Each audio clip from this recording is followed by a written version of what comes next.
పరబ్రహ్మ స్వరూపులైనటువంటి ప్రేక్షకులకు సాధనా స్పిరిచువల్ ప్రసార మాధ్యమానికి స్వాగతం. మాంసాహారం తినేవాళ్లకు భగవంతుడు మోక్షాన్ని ఇవ్వడా?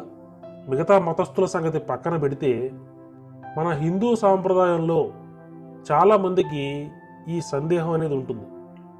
మాంసాహారం తినేవాళ్లకు కాకుండా కేవలం దుంపలు ఆకులు తినేవాళ్లకు మాత్రమే మోక్షం కలుగుతుందా అనే ప్రశ్నలకు మన వేదాలు శాస్త్రాలలో ఏం సమాధానం చెప్పబడింది అనేటువంటి విషయాన్ని ఈ వీడియోలో వివరంగా తెలుసుకుందాం. మన వేదాలు మానవులను వారు చేసే వృత్తులను బట్టి వారి యొక్క జాతి వర్ణన చేయడం జరిగింది. ఉదాహరణకు రాజ్యపాలన చేసే వాళ్లను రాజులు లేక క్షత్రియులు అని, రాజులు చేసేటువంటి యుద్ధాలలో రాజు వెంటే ఉండి రాజ్యరక్షణ చేసే వాళ్ళని సైనికులు అని, సేనాధిపతులు అని, అదేవిధంగా పౌరోహిత్యం చేసేవారిని సద్బ్రాహ్మణులు అని, వ్యాపారాలు చేసేవాళ్ళని వైశ్యులు అని, కమ్మరి, కంచరి, బంగారం, చెక్క వృత్తులు చేసేవారిని విశ్వబ్రాహ్మణులు అని, శారీరక శ్రమతో కూలి పని లాంటివి చేసేవాళ్ళని శూద్రులు అని, ఇలా రకరకాలుగా మన వేదాలు జాతి వర్ణన చేయడం జరిగింది. కాబట్టి చేసే వృత్తులను బట్టి ఎవరి ఆహార నియమాలు వారికి ఉంటాయి.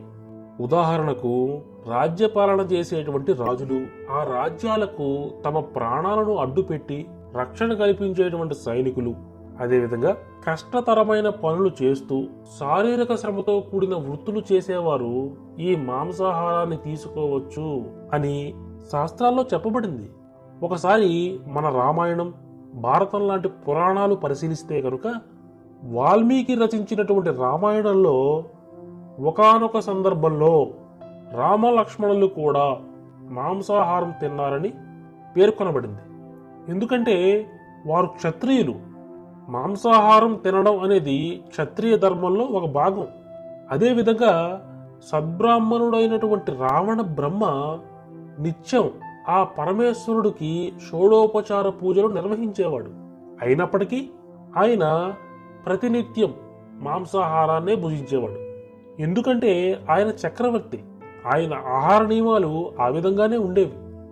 అదేవిధంగా మహాభారతంలో కూడా పాండవులు, కౌరవులు కూడా వారి యొక్క క్షత్రియ ధర్మాన్ని అనుసరించి అనేక రకాలైనటువంటి మాంస పదార్థాలు స్వీకరించేవారని పురాణాలలో చెప్పబడింది.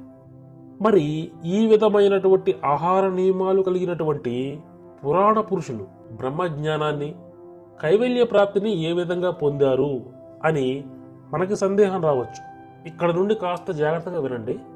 పూర్వకాలంలో ఎవరైనా సరే చేసే వృత్తులను బట్టి వారి యొక్క ధర్మాలను, ఆహార నియమాలను పాటిస్తూ బ్రహ్మచర్యం, గృహస్థు ఆశ్రమం, వానప్రస్థం, సన్యాసాశ్రమం అనేటువంటి ఆచార విధుల ద్వారా మోక్షాన్ని సంపాదించుకునేవారు. వివాహానికి ముందు బ్రహ్మచర్యం, వివాహం అయిన తరువాత గృహస్థు ఆశ్రమ జీవితాన్ని పూర్తి చేసుకొని, అంటే పిల్లలు పెద్దవాళ్ళైన తరువాత వాళ్ళకి కూడా వివాహాలు జరిపించేసి తల్లిదండ్రులు తమ బాధ్యతను తీర్చుకున్న తరువాత వానప్రస్థ ఆశ్రమంలోకి అడుగుపెడతారు. వానప్రస్థ ఆశ్రమం అంటే పూర్వం రోజుల్లో పిల్లలకు వివాహాలు జరిపించేసిన తరువాత భార్య భర్త కలిసి అడవులకు వెళ్ళిపోయేవారు.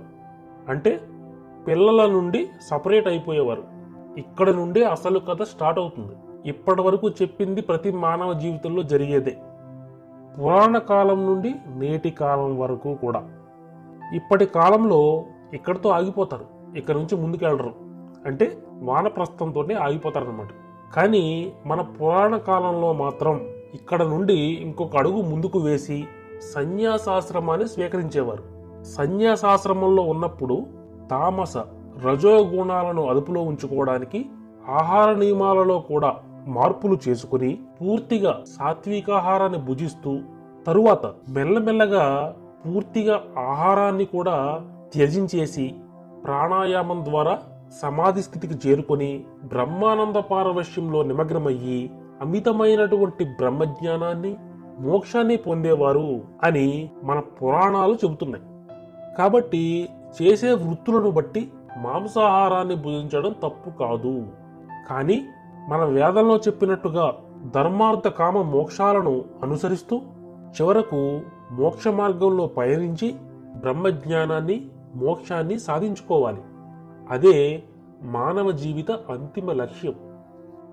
మరిన్ని ఇటువంటి మార్మికమైన విషయాల కోసం మా ఛానల్ని సబ్స్క్రైబ్ చేసుకోండి.